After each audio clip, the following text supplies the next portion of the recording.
राम नारायण राम. जेव्हा सृष्टीची निर्मिती झाली तेव्हा त्याचे कारण काय असावे? आपले सर्वांचे जन्म या पृथ्वीवर झाला ते कोणत्या कारणाने? परमात्मा आम्हाला येथे का पाठवले? आज हेच जाणून घेण्याचा प्रयत्न करूया. सृष्टीत जी काही गोष्टी आहेत, जी वस्तू आहेत, महाकाशात जी वस्तू आहे, ती सर्व गोष्टी आपल्या आत आहेत.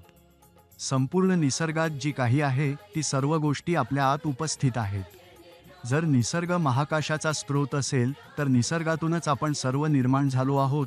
निसर्गात जे काही गुण आहेत, वस्तू आहेत, ती सर्व प्रत्येक व्यक्तीमध्ये आहे. म्हणूनच आपण सर्व महाकाशाचा भाग आहोत. ज्याला आपण अल्लाह, ईश्वर, भगवान किंवा दुसरे काही मानतो, ते सर्व एकच आहे आणि ते सर्व महाकाश आहे.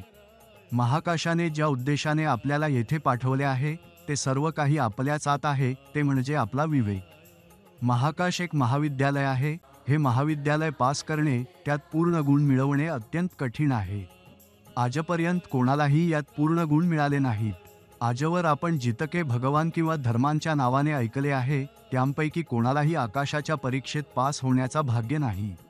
जो कोण या परीक्षेत पूर्ण गुण मिळवेल त्यालाच आकाशाची डिग्री मिळेल.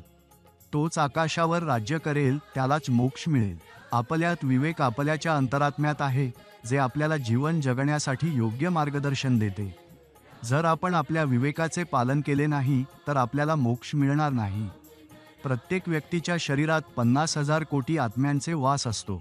आपण सर्वजण दिवसातून 2 ते 3 वेळा प्रपंचासाठी खायला घेतो, ज्यामुळे आपल्याला संतोष मिळतो. पण कधी आपण विचार केला आहे का की आपल्यात असलेले 50,000 कोटी आत्मे काय खातात? त्यांना जर अन्न मिळाले नाही तर ते आतून मरत राहतील.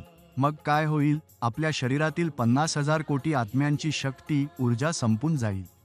त्यामुळे आपण कमजोर होऊन जाऊ, आपला मेंदू काम करणार नाही. याचा अर्थ आपले सर्व जन्म व्यर्थ होईल. या पृथ्वीवर माणसाला जे काही मिळाले आहे ते सर्व अंतरिक्ष, आकाश आणि निसर्ग यांच्याकडूनच मिळाले आहे. त्याचे स्वतःचे काहीही नाही. पृथ्वी आपली माता आहे आणि सूर्य आपला पिता आहे, जो आपल्याला शक्ती आणि ऊर्जा देतो. निसर्गाने आपल्याला सर्व काही दिले आहे, पण निसर्ग आपल्याकडून काही मागतो का? सूर्य, चंद्र, आकाश, सर्व ग्रह आणि नक्षत्रांनी आपल्याला जे काही दिले आहे ते आपल्याकडून काही मागतात का? किंवा त्यांचा आपल्यावर कृतज्ञता दाखवितात का? मग माणूस दुसऱ्यांवर अनावश्यक कृतज्ञता का व्यक्त करतो? त्याच्याकडे असं काय आहे जे तो कृतज्ञता व्यक्त करतो? माणसाच्या या वर्तनामुळेच आपसांत भेदभाव निर्माण होतो. सर्व लोक एकमेकांपासून वेगळे होतात.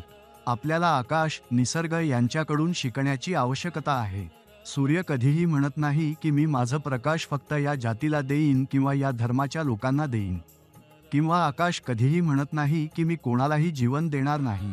ग्रह आणि नक्षत्र कधीही म्हणत नाही की आम्ही आमची ऊर्जा देणार नाही.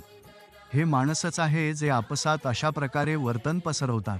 आपल्याला सूर्य, आकाश, सर्व ग्रह आणि नक्षत्र यांना आदर्श मानून त्याप्रमाणे वागण्याची आवश्यकता आहे, जेणेकरून पृथ्वीवर राहणाऱ्या लोकांमध्ये प्रेम आणि एकतेची भावना जागृत होईल. आजच्या काळात आपल्याला केवळ आत्मचिंतनाची आवश्यकता आहे, आपल्या अंतर्मनाची ऐकण्याची आणि आपल्या विवेकाची पालन करण्याची. जीवनात आपले जे काही कार्य असो, आपला विवेक नेहमी आपल्याला योग्य मार्गदर्शन देतो. म्हणून नेहमी आपल्या विवेकाची ऐका, आपल्या अंतर्मनाची ऐका. राम नारायण राम एक असे नाव आहे जे आपले जीवन उद्धार करते, आपले सर्व स्वप्न आणि इच्छा आशा पूर्ण करते, आपल्याला आपल्या अंतरात्म्याशी साक्षात्कार करून देतो.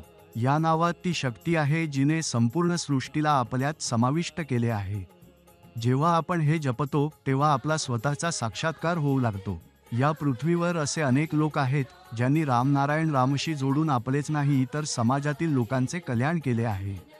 राम नारायण रामशी जोडून प्रत्येक व्यक्तीला एक नवीन दृष्टिकोन मिळतो आणि हा नवीन दृष्टिकोन आपल्याला नवीन ऊर्जा देतो आणि आपले जीवन यशस्वी बनवतो.